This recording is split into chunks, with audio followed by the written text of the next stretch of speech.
Shalom, shalom, queridos, tudo bem? Como eu tinha falado que nós íamos fazer esse tempinho só para a questão da festa de Purim, explicando aí um pouquinho, as pessoas têm perguntado, né, têm me cobrado aqui a questão da festa de Purim, o que é a festa de Purim e as festas bíblicas. Então, hoje, às 18 horas, começa, então, Purim, que é uma das festas bíblicas, né, é uma das festas colocado no calendário. Então, especificamente, eu quero ver se eu consigo ser bem, bem direto aqui dentro desse tema. Pois bem, primeiro, a festa bíblica, ela não a festa de Purim, ela não está colocado dentro dessa questão das festas bíblicas, colocado por ordem do Senhor. Ela não tem essa festa, ela, quer dizer, ela não é uma festa colocada no calendário do próprio Deus, ou seja, não é uma festa determinada por Deus. A festa de Purim foi uma festa agregada por uma situação, mas ela tem um sentido muito interessante e é muito bom marcarmos e estabelecermos esse tempo. Então, começa aqui a festa de Purim, então, ela é uma festa é, colocada no calendário bíblico ou no nosso calendário, agregamos ela, mas é uma festa estritamente judaica, de um cunho de Israel, ou para Israel, não para Israel, mas de Israel, de algo que aconteceu na história de Esther. Então, é uma festa aí colocada no na nossa, como que eu posso dizer assim, na nossa Bíblia, assim dizendo. Então, ela agrega nisso. Então, a gente vai ter sete festas do Senhor, que seria Páscoa, Ázimo, Primícia, Pentecoste, trombetas, Yom Kippur e Tabernáculos. Essas são as sete festas que o Senhor determina, sendo as três grandes festas, Páscoa, é, Pentecoste e Tabernáculos. Essas são as três grandes festas. E nós temos duas festas agregadas, que seria então Shavuot, perdão, Hanukkah, que é a festa das luzes, e Purim. Então, 7 mais 2, 9. Teria, então, né, essa plenitude aí do Espírito nessas 9 festas, vamos colocar assim.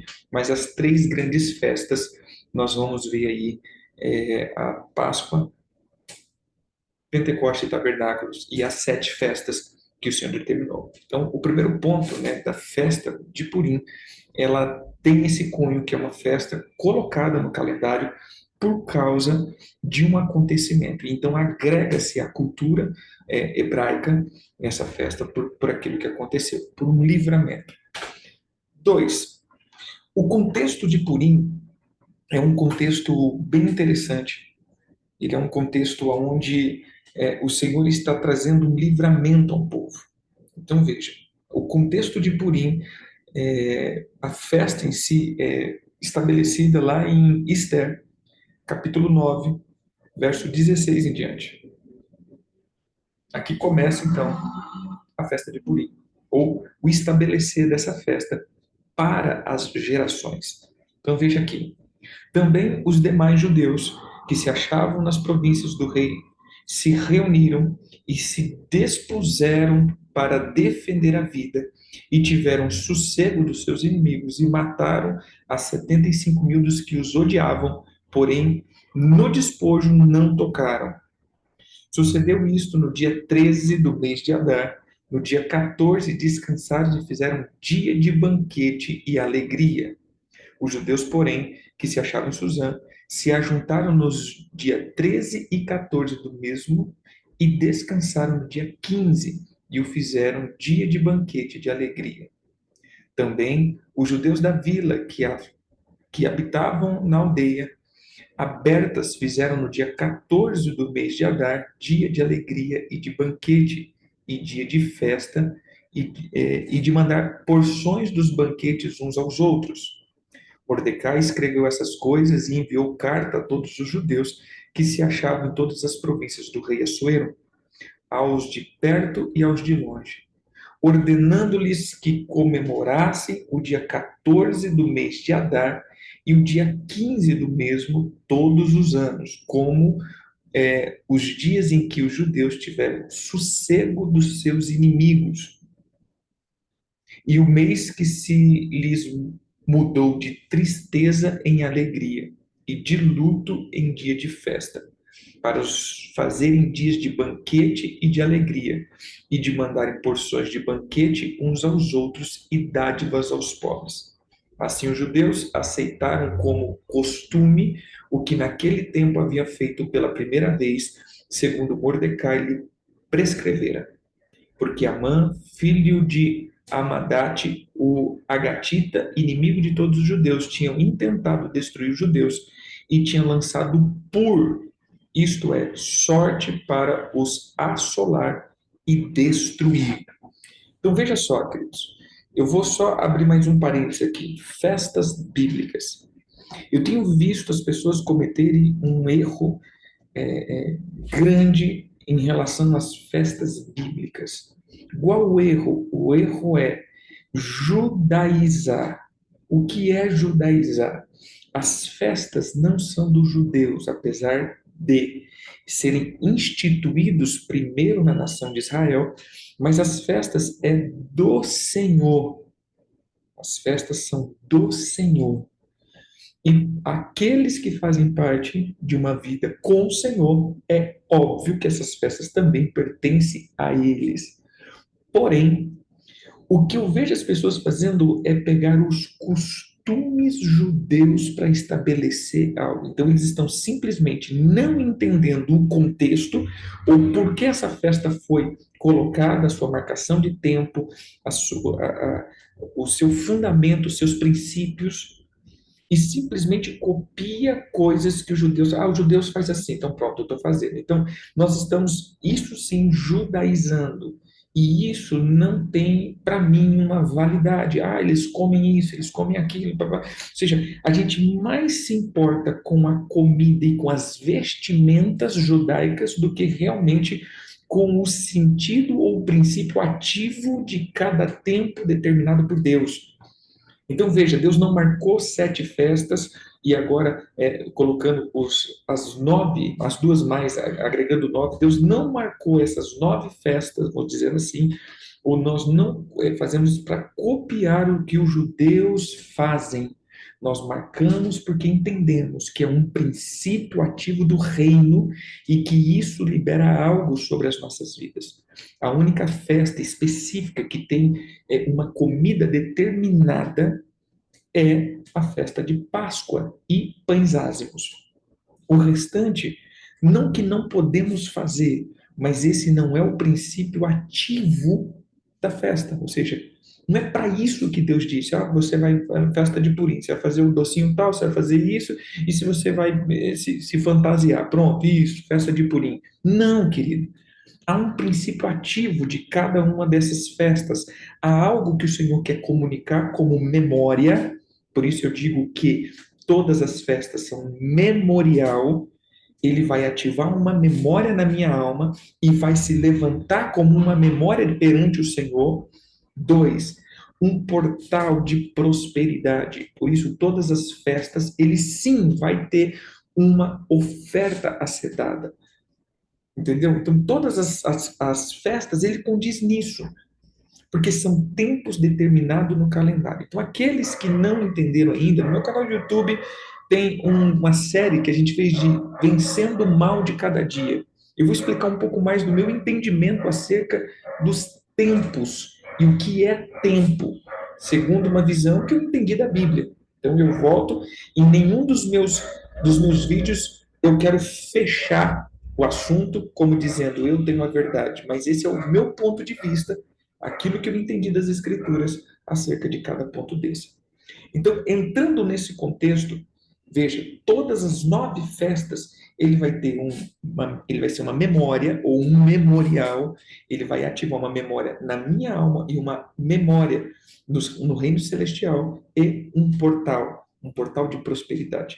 Então, por isso, sempre nós falamos, faça a sua oferta, né? Vai lá no seu pastor, na sua igreja e faça a sua oferta. Levante a sua oferta, porque isso é uma marcação de tempos determinados. Pois bem, vamos para Purim especificamente. Então, hoje, às 18 horas, começa A festa de Purim, ela dá início. Eu quero pontuar algumas coisinhas aqui sobre Purim. O que é Purim? Purim, a palavra vem de pur, e pur significa sorte. Aonde está isso? Começa em Esther, capítulo 3. Deixa eu ver aqui. Capítulo 3, verso 7. Aqui é a primeira menção que a gente pode ver dessa palavra pur. No primeiro mês, que é o mês de Nissan, no ano duodécimo do rei Assuero, se lançou o pur, isto é, sorte perante Amã, dia a dia, mês a mês, até o duodécimo, que é o mês de Adar. Então veja só, algumas vezes nós fizemos um jejum, né? Vamos fazer o jejum, dia de Purim faz jejum. Não, queridos.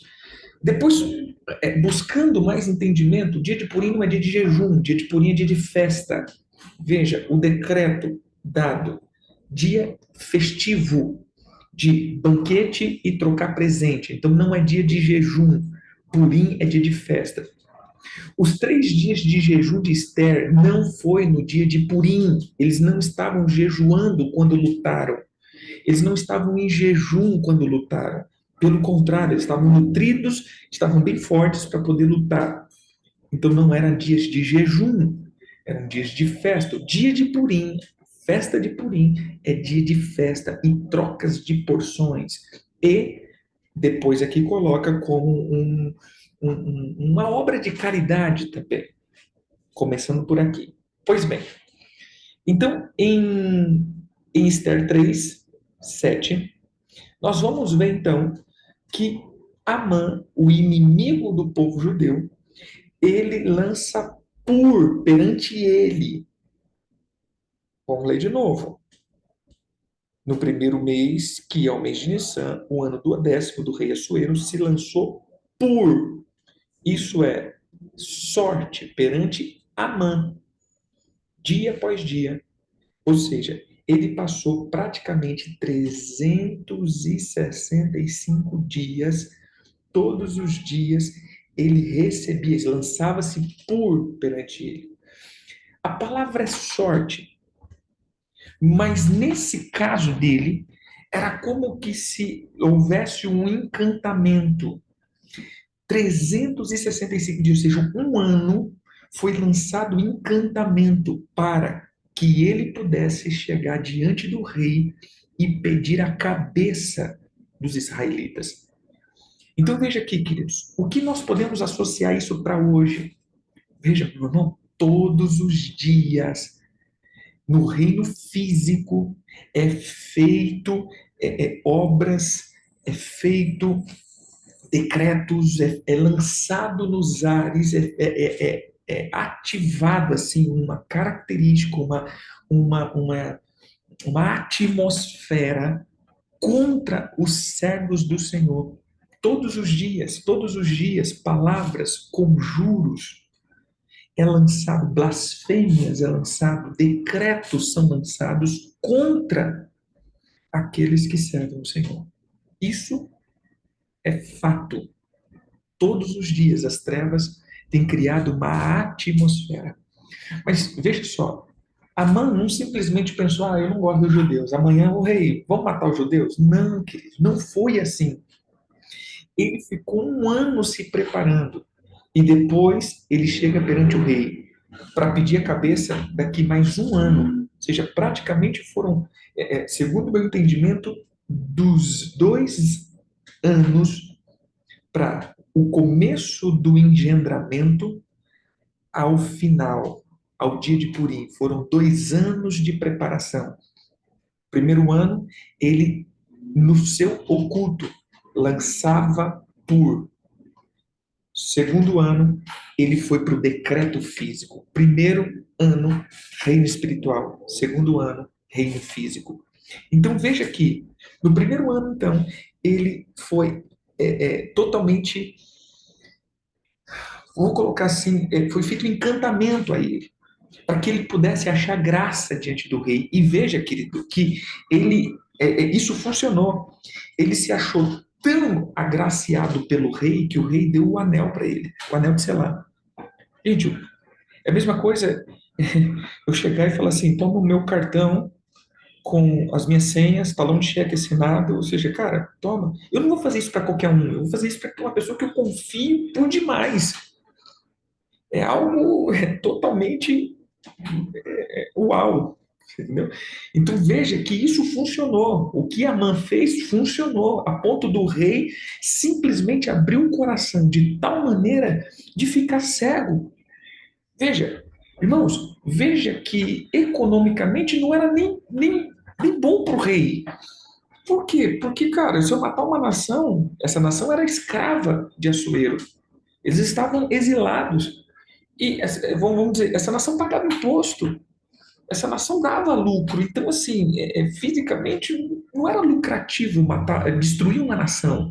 Não era lucrativo, né? Ia ter gasto e não ia ter arrecadação. Então, não era lucrativo. Mas eles estavam tanto dentro de um encantamento que o rei simplesmente abriu o coração e falou: vai, mate.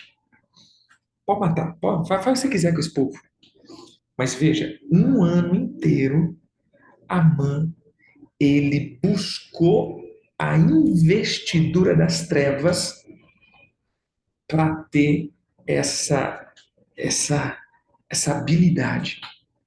Então, a primeira coisa de Purim, ou a primeira ideia de Purim é: precisamos entender que existe dia após dia um encantamento lançado nos ares contra a tua vida, contra a tua casa, contra a tua família, contra a tua economia.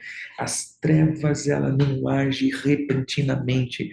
As trevas é organizadamente, minuciosa nas suas ações. Ou minuciosamente organizada. Não sei se eu inverti as ordens dos tratores aqui.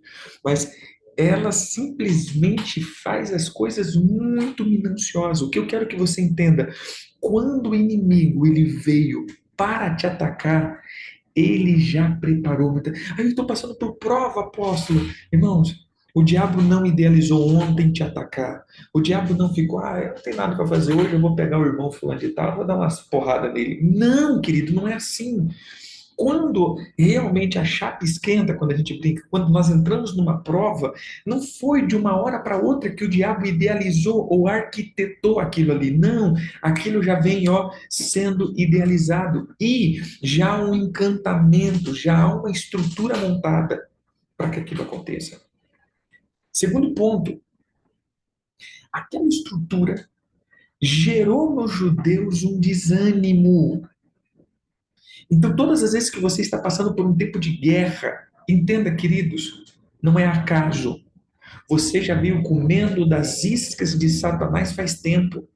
Você já veio, eu vou dizer assim, você já veio sendo conivente ou abrindo brechas há um tempo já. Não é instantâneo. Não é. Isso aqui já tem um tempo que o diabo já está armando e você não está prestando atenção. Você já está, eu vou dizer assim, não é embriagado, é como que entorpecido. Você não está lúcido. Você não está vigilante. Por isso o Senhor sempre diz: esteja vigilante, estejam atentos. Estejam atentos. Então, se você está passando por um tipo de guerra, irmãos, não adianta, não é como oração. Entenda que existe um esquema já formado e pontos que você deixou em aberto. Veja que um ano de preparação, depois mais um ano para se equipar para ir para a guerra. Esse foi o contexto. Veja que da parte contrária também, a guerra feita por Esther, a guerra espiritual de Esther, também não foi do dia para a noite. Veja as estratégias dela: jejum, decretos, chama o rei, faz isso e faz aquilo. Ou seja, foi também uma estratégia muito bem elaborada para que ela pudesse desvencilhar todas essas coisas que aconteceram. Mas o ponto aqui que eu quero pegar também com tempo de Purim, o que é Purim, então é o encantamento de um homem contra Israel. Purim também foi um tempo onde o desânimo tomou conta. Por quê? Porque quando Assuero, ele recobra e fala, cara, peraí, como assim, vou matar a minha própria esposa? Não faz sentido. Ele acordou, falou, peraí, o que está acontecendo aqui? Mas veja que em nenhum momento ele diz, eu vou revogar essa lei. Não. Preste atenção, queridos. Assuero não livrou da guerra. E o decreto dado para a morte dos judeus não falava que eles tinham que se apresentar amarrados de joelhos para serem mortos. Não. É simplesmente no 13º dia de Adar vocês vão morrer. Só isso. Mas quando eles receberam a notícia, a alma deles se abateram. E qual foi o decreto do rei? Vocês vão lutar. E nenhuma parte dizia que eles não podiam lutar. E nenhuma parte dizia que eles tinham que se render. E nenhuma parte disso. Então, assim, o decreto do rei, entre aspas, foi chover no molhado. Você entendeu? Não, olha, eu não posso revogar, mas agora eu decreto que vocês vão lutar. Mas tá, mas quem disse que a gente não podia lutar? Então veja o tamanho encantamento lançado por Naamã, perdão, Amã, que quando a notícia veio, eles simplesmente perderam a alma. É como que a alma dessas pessoas fosse levada para os abismos de sepultura. Quando eles ouviram, a alma dessas pessoas fez e eles ficaram sem alma. Então, primeiro teve que construir um ambiente espiritual, para depois construir um ambiente físico. E é isso que é Purim. Purim é quando o Senhor recobra o ânimo dessas pessoas. Purim é um tempo que o Senhor dá ânimo de novo para essas pessoas. Purim é um tempo que o Senhor está dizendo: recobre o ânimo, lute, sejam vitoriosos, eu mudo a sorte de vocês. Há decretos de trevas? Sim. Há decretos de destruição? Sim. Há decretos malignos? Sim. Há perseguição? Sim, queridos, estaremos sempre sendo perseguidos. Mas há um decreto agora da parte do Senhor dizendo: lute, vocês são fortalecidos, lutem, porque o Senhor mudará a tua sorte, lutem, porque o Senhor mudará o teu cativeiro, lute, mas o Senhor, Ele não vai te poupar da luta, mas o Senhor te garante vitória em todas as lutas, lute. Pare de reclamar, pare de ficar, porque a minha vida, pare com isso. Lute. Isso é Purim. Para, irmãos, e veja, Purim é o tempo de lute. Amém? Lute. A gente fica tão perdendo tempo pedindo para que o Senhor nos livre das situações e esquecemos de simplesmente falar: Senhor, nos dá força para poder lutar. É no teu nome que eu vou. Veja, o Senhor não poupou Davi de Golias. O Senhor não poupou os 3 amigos de Daniel da fornalha. O Senhor não poupou Daniel da cova dos leões. O Senhor não poupou Estevão do apedrejamento. O Senhor não poupou essas pessoas. O Senhor não poupou muitas coisas. E a gente fala assim, mas por quê? Porque simplesmente é aí que se faz as pessoas fortes e aqueles que sobressaem em uma geração. É isso que determina os valentes e os corajosos. É aqui que surgem os grandes homens de Deus. É quando eles lutam e perseveram em um determinado tempo. Isso é Purim. O segundo ponto, o segundo aspecto de Purim. Veja só. Sabe qual é o segundo aspecto de Purim que eu vejo? Persistência. Veja que quando o rei dá o decreto, eles cobram ânimo e eles começam a ser resistentes. A resistência. Purim fala de uma nação resistente. Eles foram, naquele dia, caiu 75 mil homens e nenhum judeu. Porque eles se uniram para a resistência. Irmãos, se eu posso te dizer, hoje eu quero declarar isso. Que o Senhor renove as tuas forças para que você resista. Resista. porque todos os dias estão sendo. Esses dias eu usei esse exemplo. Quando você anda de moto e você anda numa velocidade constante, nunca 100 por hora, aquele vento de 100 por hora, depois de 4, 5, 6, 7 horas, te cansa, te cansa. Porque é um vento contrário. Nós estamos no vento contrário desse mundo. Por isso, muitas vezes você está desanimado. Ah, já estou tão, sei lá, estou tão cansado, sei lá, eu não sei o que está acontecendo. Sabe o que está acontecendo? Você está resistindo. E por toda a resistência, é claro, é óbvio que você vai ficar cansado. Renove as tuas forças no Senhor. Mergulhe no Senhor, descanse no Senhor, se renove no Senhor e volte à resistência. Purim é resistência. Então, duas coisas que eu aprendo de Purim. Bote a tua alma nos decretos do Senhor, porque os decretos malignos vão cair por terra. Toda armadilha, toda arma forjada contra nós vai cair por terra. Dois, resista. Pare com esse negócio que eu estou cansado, eu quero desistir, não aguento mais. Para, irmãos, isso daqui não é mentalidade de reis e sacerdotes. Resistência. Somos resistência e resistente. Três, Purim, ele traz essa característica de decretos sendo transformados. Por quê? Porque já estamos no processo de sair do inverno. Veja biologicamente agora: inverno no hemisfério norte, em Israel. Primavera, tempo de florescer. Verão, tempo de frutificar. Outono, tempo de descansar. Inverno, tempo de purificar e se nutrir. No inverno parece que tudo morreu. É como que uma atmosfera de morte. Inverno, você não vê nas árvores frutos e nem folhas, está tudo seco.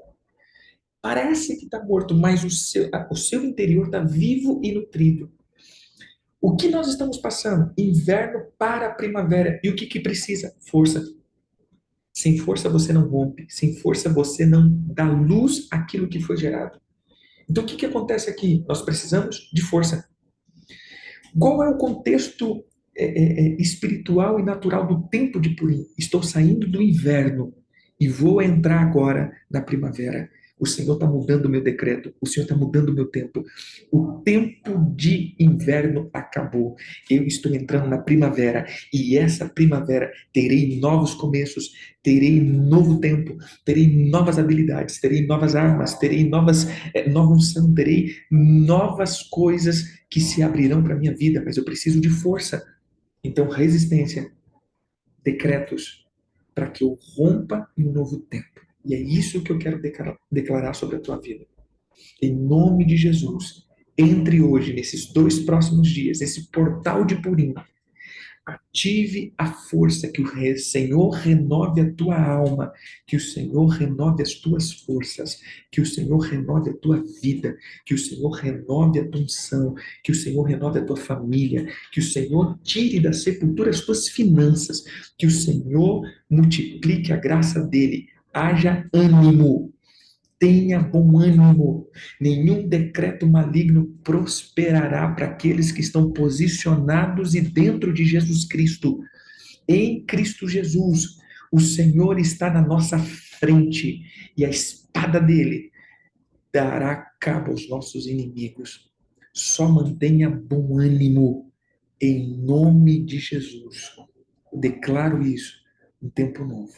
Amém? Isso é Purim. Se você quer se fantasiar, se você quer comer algo judaico, não tenha problema. Mas Purim é isso. Troca de decretos. Troca de decretos. Troca de atmosfera. Minha alma sai dessa atmosfera de inverno e começa a entrar na primavera. É tempo de romper e dar à luz aquilo que foi gerado. Eu te abençoo, declarando que tudo que foi gerado nesses 3 meses de inverno, dessas buscas, nesses propósitos, você não dará um aborto, mas você dará luz àquilo que foi gerado. Eu te abençoo, em nome de Jesus. Queridos, fiquem com Deus. Shalom, shalom. Deus abençoe.